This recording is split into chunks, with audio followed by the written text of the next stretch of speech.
तो बच्चों आज हम सीखेंगे पाइथागोरस प्रमेय।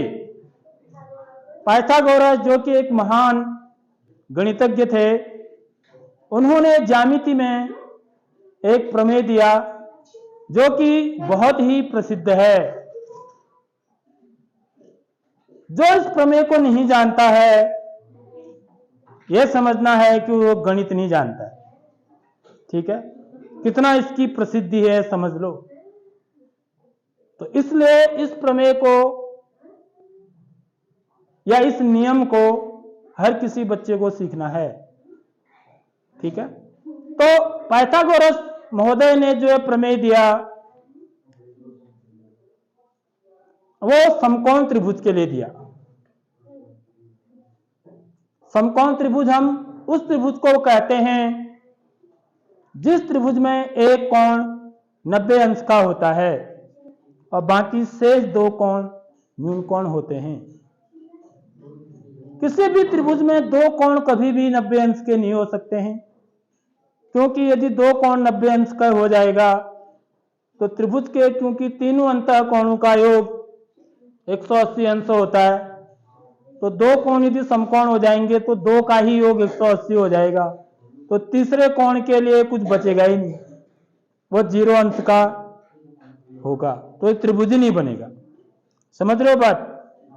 तो इसलिए हम समकोण त्रिभुज उस त्रिभुज को बोलते हैं जिस त्रिभुज में एक कोण 90 अंश का होता है ये, और उसको हम ऐसे दिखाते हैं। तो इसी त्रिभुज के लिए, इसी समकोण त्रिभुज के लिए पाइथागोरस महोदय ने प्रमेय दिया। ठीक है, जिसको कि हम पाइथागोरस प्रमेय बोलते हैं। ठीक, तो जब हम समकोण त्रिभुज की बात करते हैं तो हम इनके भुजाओं को नाम भी देते हैं। देखो यहां पर न्यून कोण बन रहा है तो नीचे इसको आधार बोलते हैं, बेस कहा जाता है इसको। ठीक है, ये इसको लंब कहते हैं, परपेंडिकुलर। ठीक है, इंग्लिश में परपेंडिकुलर बोलेंगे। और ये जो सबसे बड़ी भुजा होती है इसको कर्ण कहा जाता है, हाइपोटेन्यूज। ठीक, तो जो स्टेटमेंट है पाइथागोरस थ्योरम का, पाइथागोरस प्रमेय का, वो ये है कि किसी समकोण त्रिभुज में कर्ण पर बना वर्ग, कर्ण पर बना शेष दो भुजाओं पर बने वर्ग के योगफल के बराबर होता है। शेष दो भुजाओं पर बने वर्ग के योगफल के बराबर होता है। समझ में आ रही बात? मतलब कर्ण क्या? कर्ण पर बना वर्ग। यह कह रहे हैं कि कर्ण पर बना वर्ग, कर्ण का वर्ग बराबर शेष दो भुजाएं। शेष दो भुजाएं क्या क्या है फिर? आधार और लंब। इन पर बने वर्ग के योगफल के बराबर, यानी कि आधार का वर्ग धन लंब का वर्ग। तो यह बताया बच्चों पाइथागोरस महोदय ने। समझ में आ गई बात? और इन्होंने इसको सिद्ध भी किया, आप भी कर सकते हैं। ठीक है, इन्होंने कैसे किया? जैसे देखिए मैं यहां पर बनाने का प्रयास कर रहा हूं।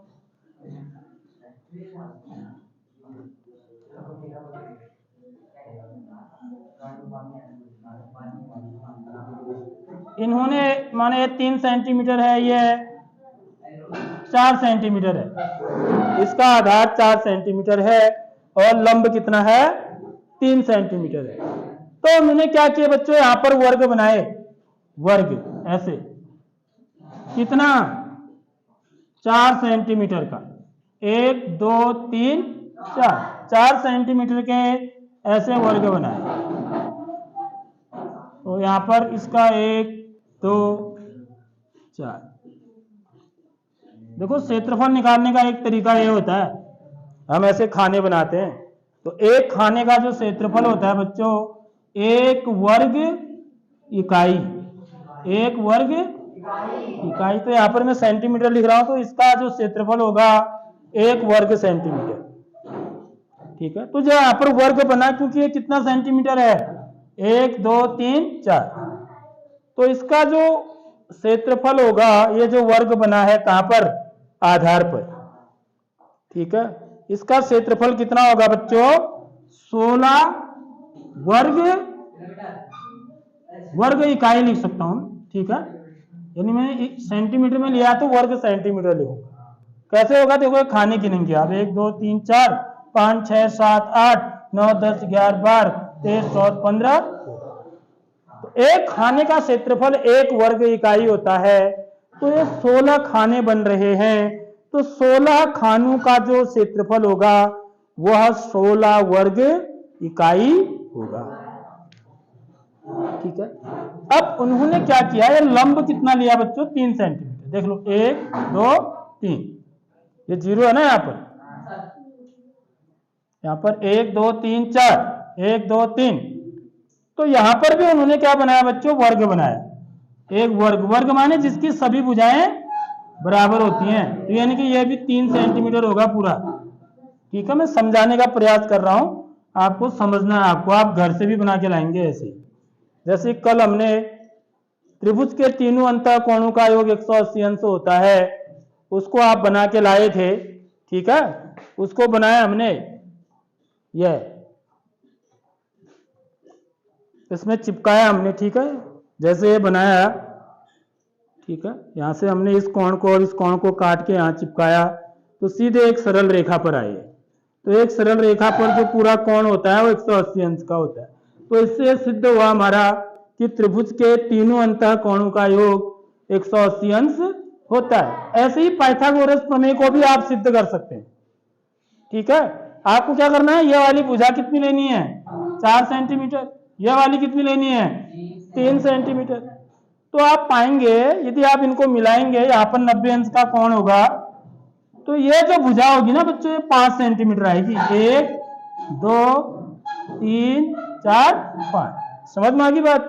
तो पाइथागोरस महोदय ने यहाँ पर भी वर्ग बनाया, यहाँ पर वर्ग कैसे बनाएंगे, यहाँ पर 90 अंश का कोण बनेगा, ऐसे ये 90 अंश का कोण बनेगा, ऐसे यहाँ पर भी कितने अंश का कोण, 90 अंश का कोण, और ये पूरा एक वर्ग बनेगा। समझ आ रही नहीं आ रही बात, तो इसको जो है हम ऐसे मिलाएंगे,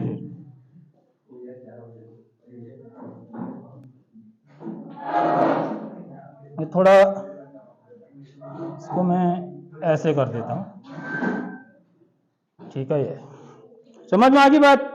ऐसे यहां भी 1 2 3 4 5 ना, तभी तो वर्ग बना होगा, एक, तो जो इसका ऐसे यहां पर भी मैंने ऐसे खाने नहीं बनाए, 1 2 3,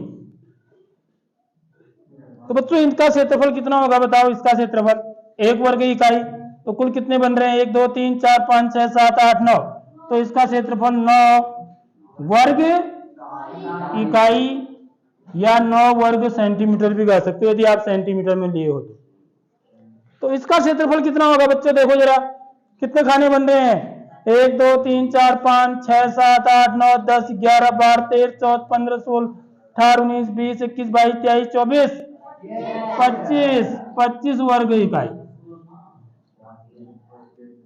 तो देखो इन दोनों को जोड़ो तो इतना ही आएगा, 16 और 9 कितना आता है, 25 आता है, आता नहीं आ रहा है।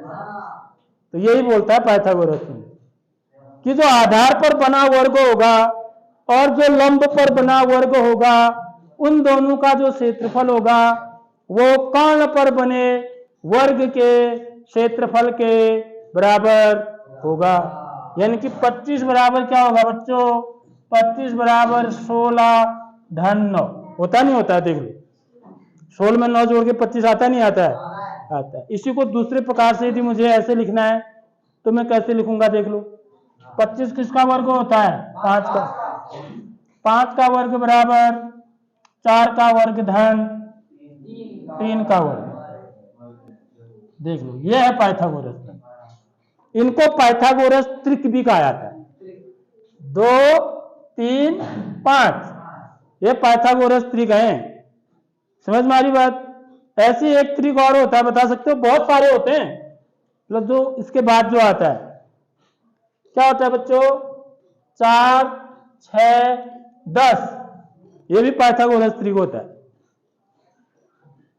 यानी कि यदि आप आधार कितना लोगे 6 सेंटीमीटर, लंब कितना लोगे 4 सेंटीमीटर, तो कर्ण अपने आप कितना आएगा 10 सेंटीमीटर आएगा। जो सबसे बड़ी भुजा होगी वो कर्ण होगी, याद रखो।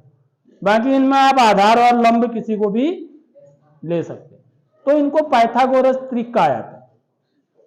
समझ में आ गई नहीं आई बात? तो अगले इसमें हम इससे संबंधित सवालों को हल करेंगे पाइथागोरस प्रमेय पर आधारित। ठीक बच्चों, इसको नोट करें।